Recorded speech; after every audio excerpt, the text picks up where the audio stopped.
The thunder cracked across the Montana sky as Violet Porter ran through the muddy streets of Columbia, her heart pounding against her ribs like a wild horse. It was 1876, and at 19 years old, she had just committed the one sin her father, Reverend Samuel Porter, could never forgive. The rain pelted her face, mixing with tears as she clutched her shawl tighter around her shoulders. 6 weeks had passed since Edward Blackwell had left town, promising to return and marry her. 6 weeks since she'd discovered she was carrying his child.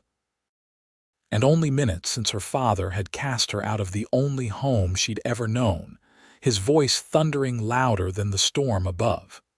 No daughter of mine would bring such shame upon this family. He had roared, his Bible clutched in one hand, finger pointing to the door with the other. You are dead to us now, dead to this town, dead to God. Her mother had wept silently in the corner, not daring to contradict her husband, the most respected man in Columbia. Violet's younger sisters had been sent upstairs, shielded from the corruption of her presence. With nowhere else to go, Violet stumbled toward the only place that might offer shelter, Mrs. Holloway's boarding house at the edge of town. The elderly widow had always shown her kindness, slipping her extra cookies after Sunday service and patting her hand when Reverend Porter's sermons grew particularly fierce.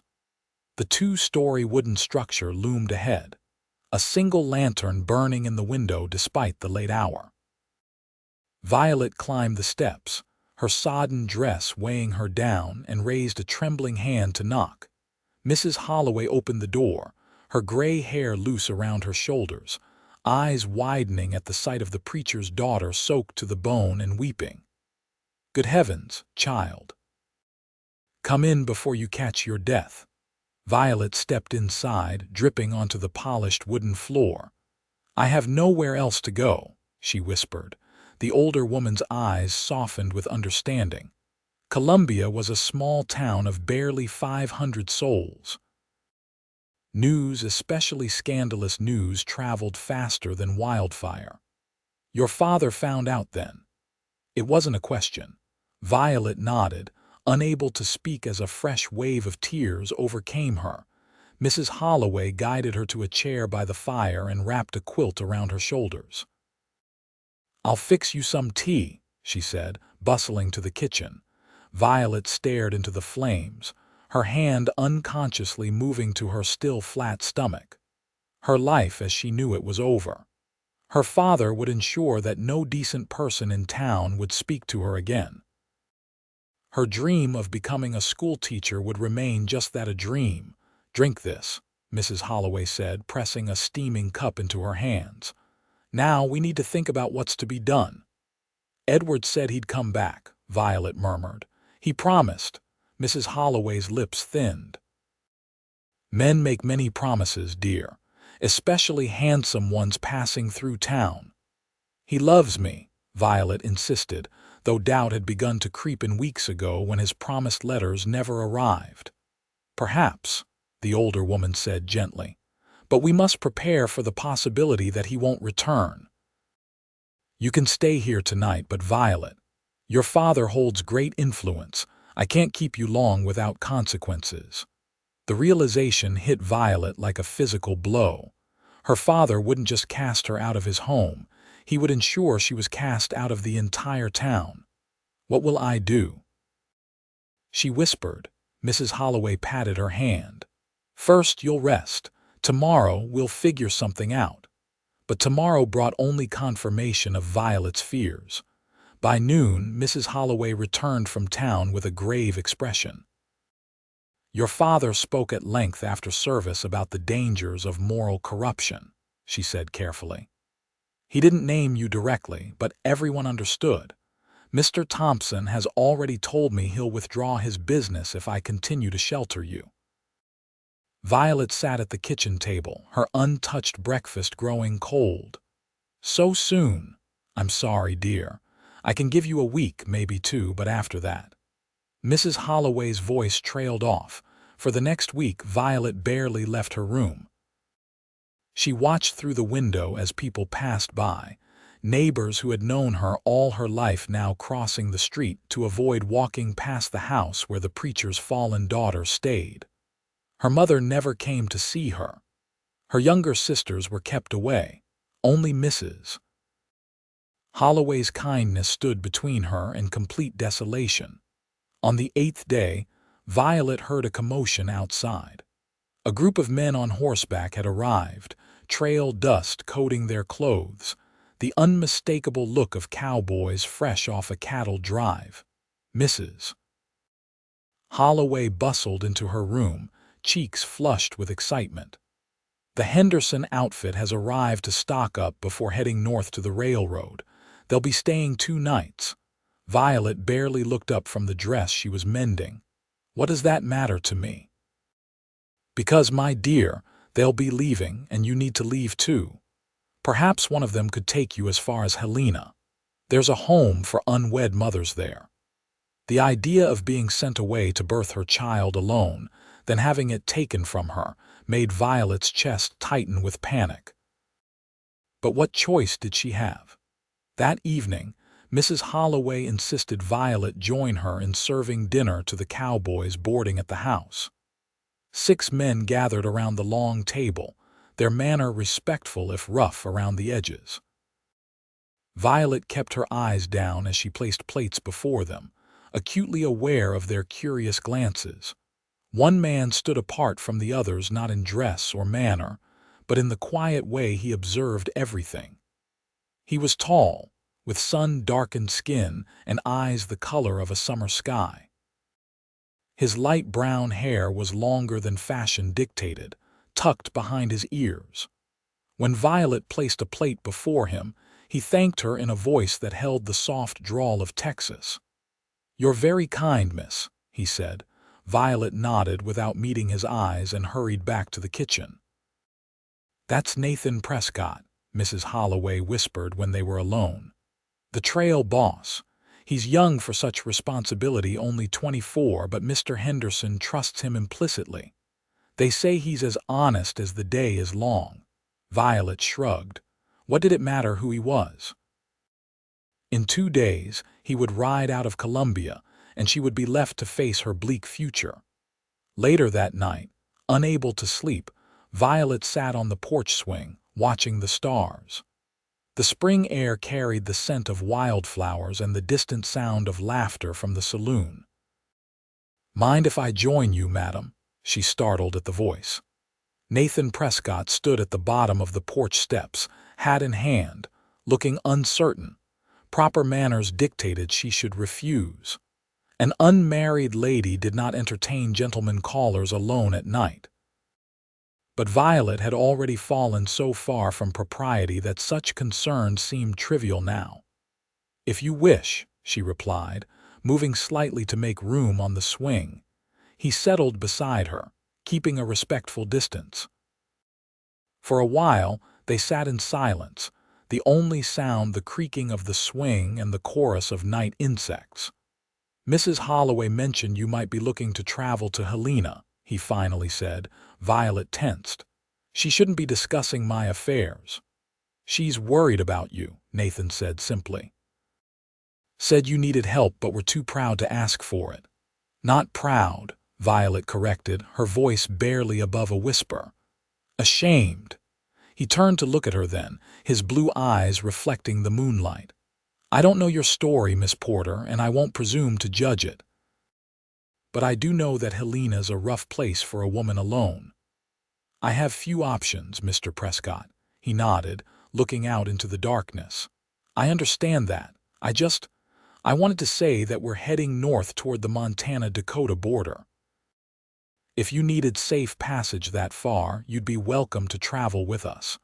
Violet stared at him, searching for ulterior motives in his offer, but found only sincerity in his expression. "Why would you help me? You don't even know me." Nathan's smile was gentle. "My ma raised me to believe that how we treat those in need reveals our true character. I'd be a poor excuse for a man if I left knowing you faced danger alone." His kindness, so unexpected after days of judgment, and rejection brought fresh tears to Violet's eyes. "I apologize," she said, wiping them away. "It seems all I do lately is cry." "No need to apologize. Life can be mighty hard sometimes." He stood, settling his hat back on his head. "You think about it. We leave day after tomorrow at first light. If you decide to come along, we'll make sure you get where you need to go safely." He tipped his hat and stepped off the porch, disappearing into the shadows. Violet watched him go, a strange feeling stirring in her chest, not hope exactly, but perhaps the first glimpse that her future might hold something beyond shame and isolation. The next day, as Violet helped Mrs. Holloway prepare breakfast, the older woman eyed her knowingly. "Nathan Prescott is a good man," she said casually. "His reputation speaks for itself." "I barely know him," Violet replied, focusing on slicing bread. "Sometimes the Lord sends help from unexpected quarters," Mrs. Holloway continued. "It would be foolish to refuse it out of pride." "It's not pride that concerns me," Violet said softly. "What decent man wants to be associated with a woman in my condition?" Mrs. Holloway stopped what she was doing and took Violet's hands in hers. "Child, the world is larger than Columbia, Montana. Your father's influence doesn't extend forever. There are places where you could start anew, where no one knows your past." "As what? An unwed mother, a fallen woman?" The bitterness in Violet's voice surprised even her. "As yourself," Mrs. Holloway replied firmly. "A young woman who made a mistake but refused to let it define her entire life." That afternoon, Violet ventured into town for the first time since being cast out. She needed supplies if she was to travel, and she couldn't keep relying on Mrs. Holloway's charity. She had saved a little money from helping at the church socials, hidden away in a small cloth pouch. The general store fell silent as she entered, conversations halting mid-sentence. Mr. Bailey, the proprietor who had always greeted her warmly before, now looked through her as if she were invisible. She gathered what she needed: a warm shawl, sturdy boots, dried food for the journey, and placed them on the counter. "We don't serve your kind here anymore," Mr. Bailey said loudly enough for everyone to hear. "Your father made it clear." Humiliation burned through her, but Violet lifted her chin. "I have money to pay. Doesn't matter. Take your business elsewhere." He swept her items off the counter. Violet felt the stares of everyone in the store boring into her back as she turned to leave. Outside, she leaned against the building, struggling to compose herself. "Miss Porter." She looked up to see Nathan Prescott approaching, concern etched on his features. "Are you all right? They won't serve me," she said, hating how her voice trembled. Understanding dawned in his eyes. Without a word, he gestured for her to wait and entered the store. Minutes later, he emerged carrying the items she had selected, plus a few more. "You didn't have to do that," she protested. "It was no trouble." He handed her the packages. "Bailey was suddenly quite accommodating when I mentioned that Henderson's outfit might take their considerable business to the next town over." A small smile tugged at Violet's lips. "Thank you." They walked together back toward the boarding house, drawing stares from everyone they passed. "You're associating with me at your own peril, Mr. Prescott," Violet warned. "My father has ensured I'm thoroughly unwelcome in Columbia." "I've weathered worse than a preacher's disapproval," he replied with a shrug. "Besides, we're leaving tomorrow." They reached the boarding house steps and Violet turned to face him. "I've decided to accept your offer of safe passage," she said formally, "if it still stands." Relief washed over his features. "It does. We leave at sunrise." That night, Violet wrote a letter to her mother, not expecting it would ever be read, but needing to put her feelings into words. She explained about Edward's empty promises, about her fear and shame, about her decision to leave Columbia. She sealed it and left it on her bedside table, knowing Mrs. Holloway would try to deliver it. Before dawn the next morning, Violet, dressed in her most practical clothes, packed her meager belongings and crept downstairs. Mrs. Holloway was already awake, a bundle of food prepared for her journey. "I've included some remedies for morning sickness," the older woman whispered as she embraced Violet. "And a letter for the pastor of the church in Bismarck. He and his wife are good people. They might help you find work." Tears stung Violet's eyes.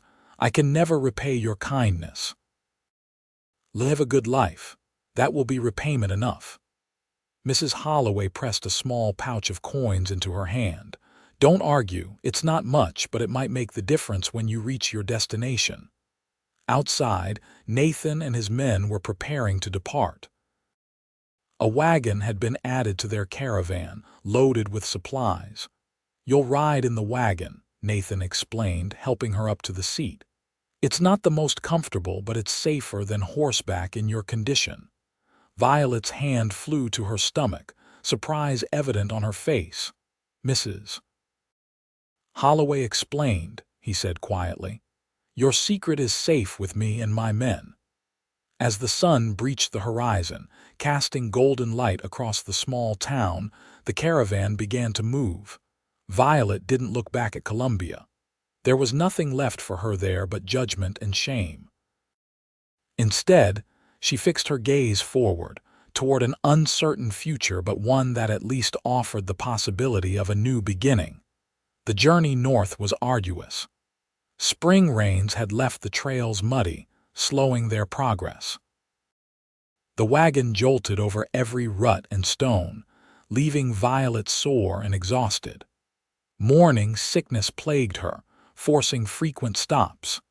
Nathan rode alongside the wagon most days, telling stories to distract her from her discomfort. He spoke of his childhood in Texas, of the years spent learning the cattle business under Mr. Henderson's tutelage, of his dream to one day have a ranch of his own. "What about you?" he asked one evening as they sat by the campfire. "What were your dreams before I ruined my life?" Violet finished with a sad smile. "I wanted to be a teacher. I love children." "That's still possible," Nathan suggested gently. Violet shook her head. "What school would hire an unwed mother? Perhaps not in Columbia," he acknowledged, "but in a new place where people don't know your past." She considered this, watching the flames dance before them.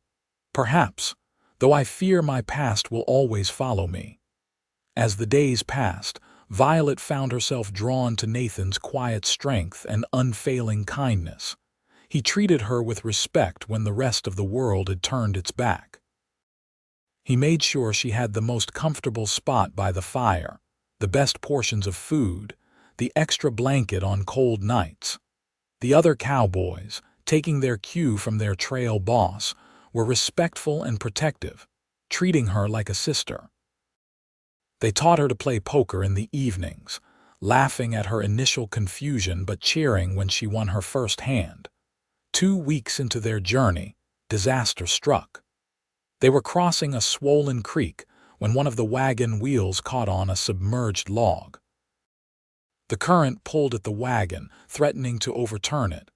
Violet cried out as she felt it beginning to tip. In an instant, Nathan was there, urging his horse into the water beside the wagon. "Jump to me," he called, extending his arm. Terrified, Violet hesitated, watching the rushing water between them. "Trust me," Nathan said, his blue eyes locked with hers. "I won't let you fall." She took a deep breath and leaped toward him. His strong arm caught her around the waist, pulling her onto his horse. The wagon toppled behind them, their supplies swept away by the current. Nathan held her tightly as he guided his horse back to the shore, her heart pounding against his chest. When they reached land, he didn't immediately release her, and for a moment, Violet felt safer than she had in months. "Are you hurt?" he asked, his voice husky with concern. "No," she whispered, suddenly aware of their proximity.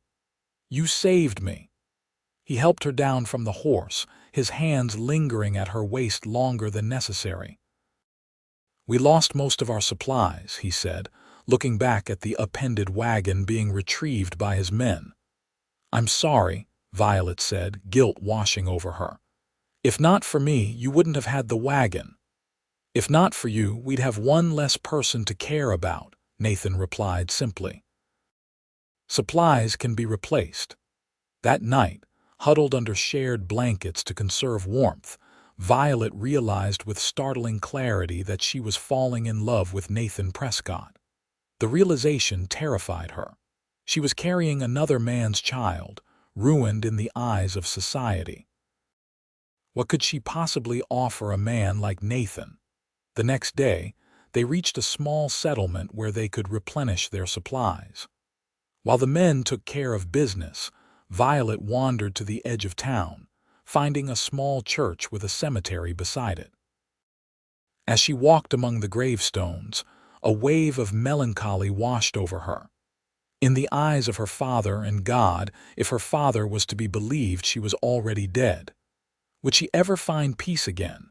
Heavy thoughts for such a young woman, a voice observed.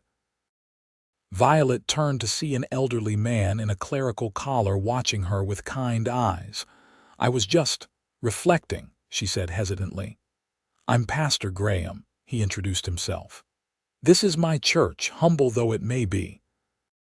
"Violet Porter," she replied, omitting her connection to Reverend Porter of Columbia. "You're traveling with the cattle outfit?" he asked, nodding toward where the men were visible in town. "Yes.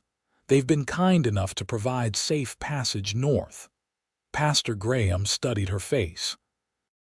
"You carry a burden heavier than your years warrant," he observed. "Would you care to talk about it? A stranger's ear can sometimes be the kindest." Something about his gentle manner reminded Violet of Mrs. Holloway. Before she knew it, she was sitting on a bench beside the church, pouring out her story, her love for Edward, his betrayal, her father's rejection, her uncertain future. Pastor Graham listened without interruption, his weathered face compassionate. When she finished, he was silent for a long moment. "Your father and I interpret God's teachings very differently," he finally said. "I believe in a God of love and forgiveness, not condemnation." "My father says I've sinned beyond redemption," Violet said softly. "Then your father speaks beyond his authority," Pastor Graham replied firmly. "Only God determines what can and cannot be forgiven, and his grace is limitless." His words washed over Violet like a soothing balm. For the first time since discovering her pregnancy, she felt a glimmer of hope that perhaps she wasn't eternally damned. "As for your practical concerns," he continued, "I know a doctor in Bismarck who assists at a home for women in your situation. Not a place that takes children away, but one that helps mothers get established with their little ones. I could write you a letter of introduction." Gratitude overwhelmed her. "You would do that for a stranger. We're all God's children," he said simply. "Besides, I've observed how that young man watches over you, Mr. Prescott, is it? A man like that doesn't offer protection lightly." Violet felt her cheeks warm. "We're just traveling companions." Pastor Graham's eyes twinkled knowingly. "If you say so, my dear." When she returned to camp with Pastor Graham's letter securely tucked into her dress pocket, Violet found Nathan pacing anxiously. "Where have you been?" he demanded, relief and residual worry evident in his voice. "I was about to organize a search party." "I was at the church," she explained. "Speaking with Pastor Graham." Nathan's expression softened. "I should have guessed. Did you find what you were looking for?" "I think so," she replied thoughtfully. "He helped me see things differently." That night, as they prepared to resume their journey, Nathan approached her with an unexpected question. "How would you feel about taking a slight detour?" he asked. "There's a small ranch about a day's ride east of our path. It belongs to an old friend of Henderson's who's looking to sell. I'd like to see it before we continue north." "Your dream," Violet recalled. A ranch of your own, he nodded, a hint of excitement in his eyes. I've been saving every penny for years. Henderson thinks the price is fair, and the land is good. Of course we should go, Violet said, touched that he had included her in the decision. I'd like to see it too. The detour took them through rolling hills covered in spring wildflowers. The ranch, when they reached it, was modest but well-maintained. A sturdy main house, a barn, corrals, and about 500 acres of good grazing land. Mr. Finch, the elderly owner, greeted them warmly. Nathan, Henderson said you might be coming by, and who's this lovely lady? Before Violet could answer, Nathan placed a protective hand at the small of her back. This is Violet Porter, He hesitated, glancing at her. Friend, Violet supplied, though the word felt inadequate. Mr. Finch's eyes moved between them, a knowing smile playing at his lips. Well, any friend of Nathan's is welcome here. Come in, both of you. Martha's just made fresh bread.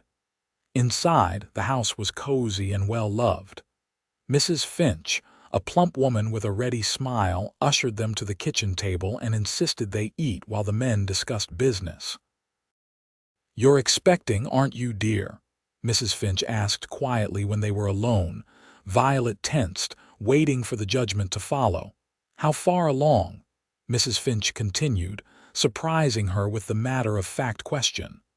About 3 months, Violet admitted. Morning sickness still bothering you? I have a tea that worked wonders for me through all 6 of mine. She busied herself preparing the brew. Traveling must be difficult in your condition. Nathan has been very considerate, Violet said. Mrs. Finch smiled knowingly. He seems like a fine man. The way he looks at you. It's not like that, Violet interjected quickly. He's helping me reach Bismarck, that's all. Is it? Mrs. Finch set the tea before her. Because a man doesn't look at a woman that way unless his heart is involved. Violet sipped the tea to avoid responding, though her pulse quickened at Mrs. Finch's words. Later, as they walked the property together, Nathan pointed out his plans. Where he'd expand the corrals, which fields needed clearing, how he'd build up the herd over time. You've thought of everything, Violet observed, charmed by his enthusiasm. Almost everything, he agreed, his expression turning serious. Violet, there's something I need to say. They stopped beside a small stream, the setting sun painting the water gold. Nathan took both her hands in his. These past weeks, traveling together, getting to know you, they've been the best of my life. Violet's heart pounded against her ribs. Nathan, please let me finish, he said gently. I know your situation is complicated. I know you're carrying another man's child. But none of that matters to me. He took a deep breath.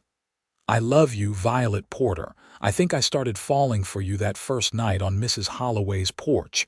You're the strongest, most beautiful woman I've ever known. Tears filled Violet's eyes. You can't mean that. I'm ruined, Nathan.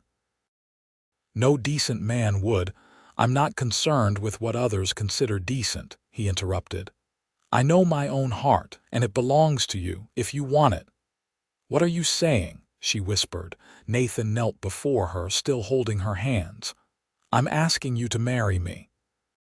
To stay here with me, build this ranch together, raise your child, our child together. Shock rendered Violet momentarily speechless. You would claim another man's child as your own. I would love any child of yours as my own, he corrected. I don't care what people might say or think. I only care about you. Tears spilled freely down Violet's cheeks now. But what about Bismarck? Pastor Graham's letter, if Bismarck is where you want to go, I'll take you there, Nathan promised. I'm not trying to trap you, Violet. I'm offering you a choice. A choice. After months of feeling like she had none, the gift of choosing her own path was overwhelming. What about your men? The cattle drive, she asked, stalling as her mind raced. Henderson knows this was my plan all along, to check the ranch and decide. The men can continue without me. Cooper is more than capable of leading them the rest of the way. Violet looked around at the land bathed in sunset light. She could picture it, building a life here, watching a child grow, being loved by this extraordinary man who saw past her shame to the person she truly was. "Yes," she said, her voice growing stronger with certainty. "Yes, I'll marry you, Nathan." His face lit with joy as he rose to his feet and pulled her into his arms. When his lips met hers in their first kiss, Violet felt a sense of homecoming she had never experienced before. Mr. Finch, it turned out, had been a justice of the peace before retiring to ranch life, and could still legally perform marriages. 2 days later, in the Finch's front room decorated with wildflowers, Violet and Nathan exchanged vows. She wore a simple blue dress Mrs. Finch had altered for her, with violets in her hair. Nathan wore his cleanest shirt and a new black vest purchased from the general store in the nearest town. The cowboys who had been their traveling companions stood as witnesses, their usual rough manners softened by the solemnity of the occasion. "I, Nathan James Prescott, take you, Violet Elizabeth Porter, to be my lawfully wedded wife," he said, his voice clear and certain. "I promise to love and cherish you all the days of my life, to protect and provide for you and our children, to be faithful and true in good times and bad, until death parts us." When Violet repeated her vows, she felt the weight of shame and fear that had burdened her for months begin to lift. This man, this good, honorable man, had chosen her, knowing everything. "By the authority vested in me by the territory of Montana," Mr. Finch proclaimed, "I now pronounce you husband and wife. You may kiss your bride." Nathan's kiss was gentle but filled with promise. The small gathering erupted in cheers, Mrs. Finch dabbing at her eyes with a handkerchief. That night, in the small cabin Mr. Finch had built for ranch hands but which would serve as their temporary home until the main house was ready for them, Nathan treated Violet with such tenderness that she wept with gratitude. "I never thought I'd know happiness again," she confessed as they lay together in the darkness. "Get used to it, Mrs. Prescott," he replied, kissing her forehead. "I intend to make you happy for a very long time." The cowboys departed the next morning, continuing their journey north with the cattle. Violet and Nathan stood arm in arm, waving until they disappeared over the horizon. "Well, Mrs. Prescott," Nathan said, turning to her with a smile that made her heart skip, "shall we begin?" The months that followed were filled with hard work and deep joy. They purchased the ranch from the Finches, who stayed on long enough to help them get established. Nathan brought in their first small herd of cattle, the beginning of what he hoped would become a prosperous operation. Violet made the cabin into a home, planting a garden, learning to cook on her own, preparing for the baby.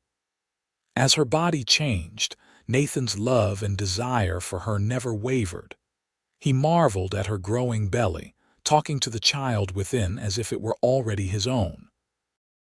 In the nearest town of Clearwater, 12 miles east, they were accepted as a young married couple expecting their first child. No one questioned that the baby might have been conceived before their marriage. Such calculations were considered impolite in frontier society, where survival often depended on community support rather than moral judgment. Violet wrote to Mrs. Holloway, sharing her happiness and inviting her to visit whenever she wished. The reply, when it came, brought mixed emotions. "Your father still refuses to speak your name," Mrs. Holloway wrote, "but your mother slips into church early each Sunday to pray for you. Your sisters ask about you when they can. The town gossip has largely moved on to fresher scandals. Edward Blackwell returned briefly, but left again when he learned of your departure. Some say he's married a banker's daughter in Helena. The news about Edward stung less than Violet would have expected. She had loved him once, or thought she had. But what she felt for Nathan made that earlier attachment seem pale and insubstantial by comparison. As summer turned to autumn, Violet's time grew near. Nathan insisted on bringing a doctor from Clearwater to stay at the ranch during her final weeks, an expense they could ill afford but which he deemed necessary. "I won't risk losing you," he said firmly when she protested. "You and the baby are everything to me, Doctor." Wilson, a kindly man in his 50s, arrived with his medical bag and a trunk full of books to occupy his time while they waited. He examined Violet daily, pronouncing her healthy and the baby well-positioned. "You've married a remarkable woman, Prescott, Doctor," Wilson commented one evening as they sat on the porch. "Most first-time mothers are beside themselves with worry by now." Nathan smiled proudly. "She's the strongest person I know." "And the baby?" the doctor asked quietly, his expression serious. "You're prepared to raise another man's child as your own." "He's not another man's child," Nathan corrected. "He's Violet's child, and that makes him mine too." Dr. Wilson nodded approvingly. "Not many men would see it that way." "Then they're fools," Nathan replied simply. The labor began on a crisp October morning as the first light painted the eastern sky. Violet woke Nathan with a hand on his arm, her eyes wide. "It's time," she whispered. What followed was 14 hours of the most intense pain Violet had ever experienced. "Doctor." Wilson directed everything with calm efficiency. Nathan refused to leave her side, holding her hand, wiping her brow, whispering encouragement when her strength faltered. "You can do this, my love," he said again and again. "You're the strongest woman I know." As the sun set on that autumn day, their son entered the world with a lusty cry that filled the small cabin. Dr. Wilson cleaned and swaddled him before placing him in Violet's trembling arms. "He's perfect," she breathed, counting tiny fingers and toes, marveling at the tuft of dark hair so unlike her own light brown or Nathan's sandy color. Nathan sat beside them on the bed, his arm around Violet's shoulders, gazing at the infant with undisguised wonder. "Hello, son," he said, his voice thick with emotion. "We've been waiting for you. What will you name him?" Dr. Wilson asked as he packed his instruments. Violet looked at Nathan questioningly. They had discussed names but made no final decision. "Samuel," Nathan said firmly. "After his grandfather." Tears filled Violet's eyes at this unexpected gesture toward reconciliation with her father. "Samuel James Prescott," she agreed. Dr. Wilson stayed 2 more days to ensure both mother and baby were thriving before returning to Clearwater. Life settled into a new rhythm centered around the infant's needs. Nathan took over many of Violet's usual chores, insisting she rest and recover. "The cattle can wait," he said when she protested. "You and Samuel cannot." As winter descended, bringing snow and bitter cold, the small family huddled together in their cabin. Nathan read aloud in the evenings adventure stories, poetry, passages from the Bible. Violet sang lullabies to Samuel, rocking him before the fire. They celebrated Christmas quietly, exchanging simple gifts. Nathan had carved a wooden horse for Samuel, though the baby was far too young to appreciate it. Violet had knitted Nathan a new scarf, working on it secretly during Samuel's naps. "I have something for you too," Nathan said, pulling a small package from his pocket. Inside was a delicate gold locket. When Violet opened it, she found a tiny portrait of Nathan on one side, the other side empty. "For Samuel's picture when we can get one made," he explained. Violet clutched the locket to her chest, overwhelmed by the thoughtfulness of the gift. "It's beautiful." "So are you," he replied, kissing her tenderly. "My wife, the mother of my son." By spring, Samuel was a chubby, cheerful baby who laughed easily and adored his father. Nathan spent hours with him, carrying him around the ranch, showing him the cattle, the horses, the vast Montana sky. "He'll be a rancher like his pa," Nathan would declare proudly. "Or perhaps a preacher like his grandfather," Violet would tease in return. The ranch prospered under Nathan's careful management. They were able to hire 2 hands to help with the expanding herd. The cabin was enlarged to accommodate their growing needs. Nathan spoke of building a proper house the following year. In May, a letter arrived that changed everything. Mrs. Holloway wrote that Reverend Porter had suffered a severe stroke. He was partially paralyzed and unable to preach. The church had appointed a new minister. Violet's mother was struggling to care for her husband and maintain the household. "I must go to them," Violet said after reading the letter aloud to Nathan. "Whatever has passed between us, they're still my family." Nathan studied her face. "Are you sure? Your father may still reject you." "I have to try," she insisted, "for my mother's sake if nothing else." 2 days later, they set out for Columbia, a journey of several days with a baby in tow. Nathan had hired extra hands to manage the ranch in their absence, unsure how long they would be gone. As they approached the town where Violet had experienced such shame and rejection, anxiety knotted her stomach. Samuel, now 7 months old, sensed her tension and grew fussy in her arms. "We can turn back," Nathan offered as the first buildings came into view. "No one would blame you." Violet shook her head. "I'm not the same frightened girl who ran away. I'm Violet Prescott now. Wife, mother, rancher's wife. I have nothing to be ashamed of." Nathan's hand covered hers, his eyes full of pride. "That's my brave girl, Mrs. Holloway welcomed them with open arms, insisting they stay with her rather than at the hotel. She cooed over Samuel, declaring him the most beautiful baby she'd ever seen. "Your mother knows you're coming," she told Violet. "I sent word as soon as I received your reply. She's been cleaning and preparing your old room for days." "And my father?" Violet asked hesitantly. Mrs. Holloway's expression sobered.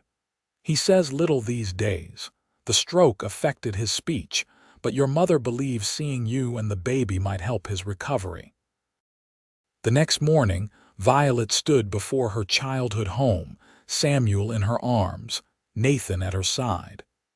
The house looked smaller than she remembered, the white paint faded, the garden less tidy.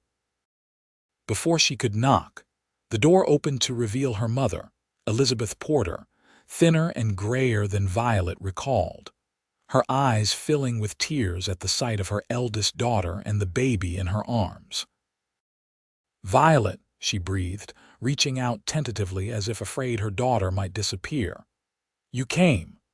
"Hello, Mother," Violet replied, her own voice thick with emotion. Elizabeth's gaze moved to Nathan, questioning. "This is my husband, Nathan Prescott," Violet introduced him.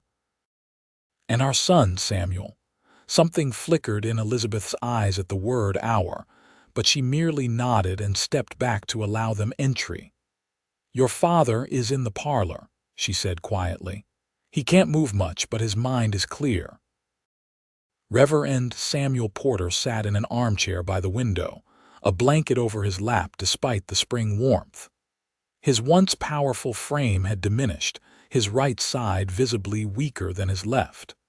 When he saw Violet, his eyes widened, and he made a sound in his throat. Violet approached slowly, Samuel wriggling in her arms. "Hello, Father," she said formally. "I've brought your grandson to meet you." The Reverend's eyes moved from Violet to the baby, then to Nathan standing protectively behind them. He made another strangled sound, his left hand lifting slightly. Elizabeth hurried to his side. "He wants to touch the baby," she explained. "Is that all right?" Violet hesitated only briefly before bringing Samuel closer. Her father's trembling hand reached out, fingers brushing the baby's cheek. Samuel, always friendly, grabbed the extended finger and gurgled happily. Something remarkable happened then. A tear slid down Reverend Porter's weathered cheek, followed by another. His mouth worked as he struggled to form words. Forgive, he finally managed, the words slurred but unmistakable. Violet knelt beside his chair, Samuel in her lap. There's nothing to forgive, Father. We're family. You cast her out, Nathan said, his voice level but firm. But God brought her to me. Your loss became my greatest blessing. Elizabeth gasped at his boldness, but the Reverend simply nodded, more tears flowing freely now. That visit marked the beginning of healing. They stayed in Columbia for 2 weeks, during which Violet's sisters fawned over their nephew. Townspeople who had once shunned her now stopped to admire the baby. And even Mr. Bailey at the general store offered a belated wedding gift. Reverend Porter made slow progress in his speech therapy, but by the time they prepared to return to the ranch, he could say Samuel clearly, and the baby would beam at the sound of his name in his grandfather's voice. Will you come visit us? Violet asked her mother as they packed the wagon. When Father is stronger, the ranch is beautiful and the air would do him good. Elizabeth glanced back at the house that had been her prison as much as her home. I would like that very much, she said softly. As they drove away, Violet leaned against Nathan's shoulder, Samuel sleeping peacefully in her lap. Thank you, she whispered. For what? He asked, his arm tightening around her. For everything. For loving me when I thought myself unlovable. For giving Samuel a name and a future. For standing beside me today. Nathan kissed the top of her head. I told you the day we married, you and Samuel are everything to me. That will never change. The journey back to the ranch felt like a homecoming in the truest sense. As they crested the final hill and saw their land spread before them, Violet felt a surge of gratitude so intense it brought tears to her eyes. Look, Samuel, Nathan said, lifting the baby high. That's your kingdom, son. Someday it will all be yours. Samuel squealed with delight, little arms waving. He might choose a different path, Violet cautioned. He might want to be a doctor or a lawyer or even a preacher. Nathan grinned. Then he'll be the first preacher who knows how to brand a steer and mend fences. Life settled back into its rhythm, but with a newfound peace. Letters flowed regularly between Columbia and the ranch.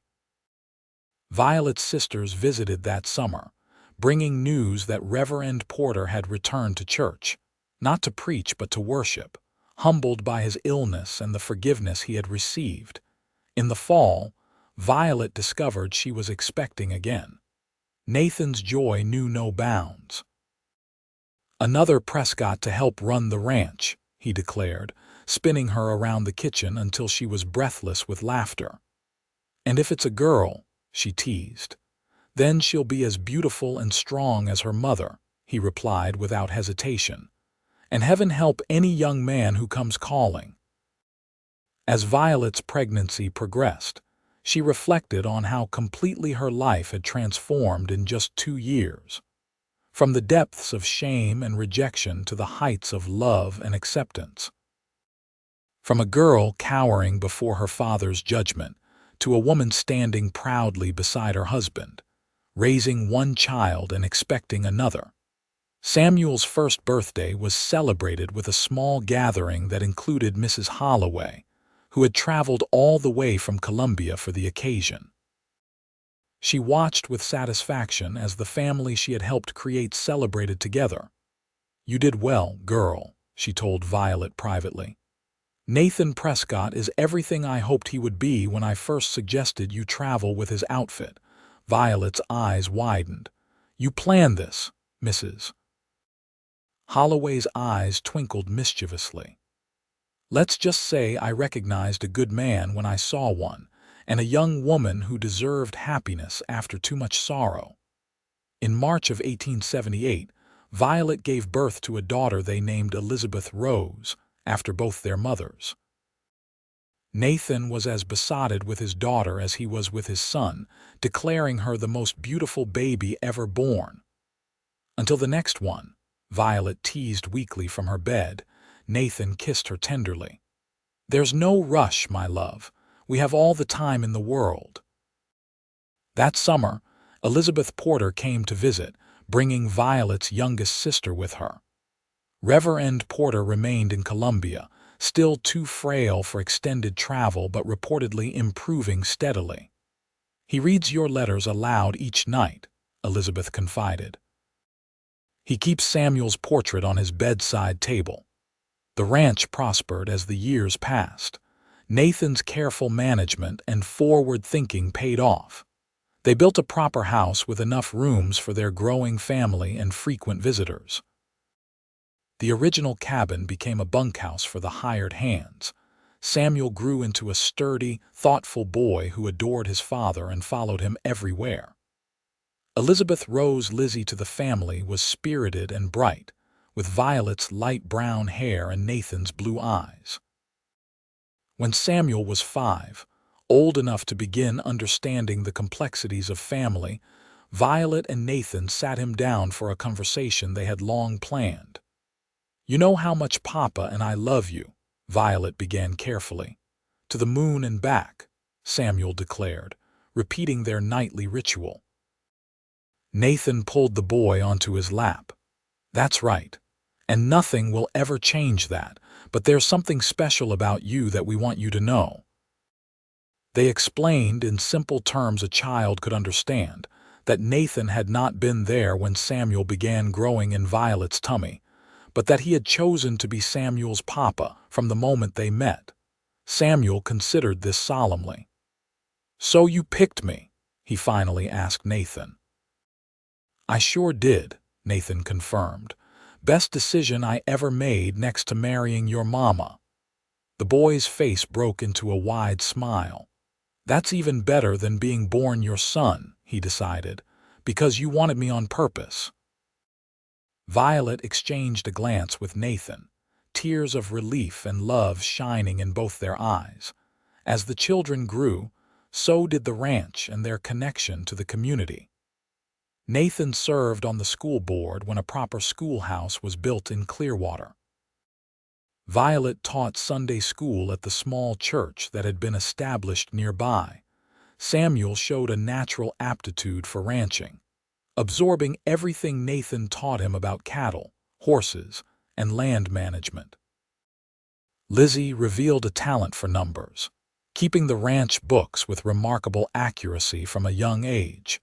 2 more children joined the family over the years, Thomas in 1880 and Rebecca in 1883, rounding out what Violet called her perfect quartet. In the spring of 1884, a letter arrived from Columbia bearing news that Reverend Samuel Porter had passed away peacefully in his sleep. Violet grieved the father she had known in her childhood and the humbler man he had become in his final years. At the funeral, she stood with Nathan and their 4 children, accepting condolences from townspeople who had once shunned her. Many commented on Samuel, now 9, and bearing a striking resemblance to the grandfather he was named for. "He has the Reverend's bearing," one elderly church member observed, "and his eyes. He'll make a fine man someday." "He already is a fine boy," Nathan replied proudly, his hand on his son's shoulder, "with a heart as big as Montana."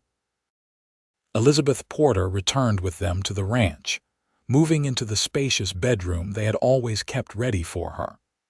At 62, she was still vigorous enough to help with the younger children and the household, allowing Violet more time to assist with the ranch's expanding business.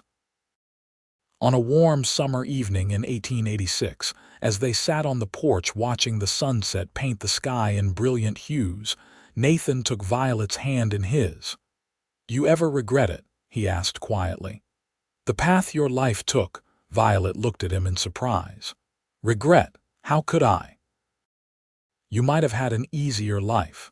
Your father might not have cast you out if I hadn't fallen in love foolishly. If I hadn't trusted Edward's empty promises. She squeezed his hand. Nathan, every step of that painful journey led me to you, to our children, to this life we've built together. How could I regret that? He pulled her close, his arm around her shoulders. 10 years, he marveled. 10 years since I found you on Mrs. Holloway's porch. The best 10 years of my life, Violet replied, resting her head on his shoulder, and many more to come. Inside the house, they could hear their children's laughter mingling with Elizabeth's voice as she told them stories of Violet's childhood. Outside, the ranch stretched before them, cattle grazing peacefully, the evening star appearing in the darkening sky. I love you, Violet Prescott, Nathan whispered, his lips brushing her temple. More today than yesterday, less than tomorrow. And I love you, she replied, her heart full. The man who saw value in a fallen preacher's daughter, the man who loved a child not of his blood as his own. The man who gave me a life beyond anything I could have imagined. As night fell over the Montana ranch, Violet reflected on the journey that had brought her here. From shame to honor, from rejection to acceptance, from a preacher's disgraced daughter to a rancher's beloved wife. The path had not been easy, but it had led her home to a life filled with love, purpose, and the family she and Nathan had built together. A life that had begun the moment a kind-hearted cowboy had offered a fallen woman not just safe passage, but a future bright with promise.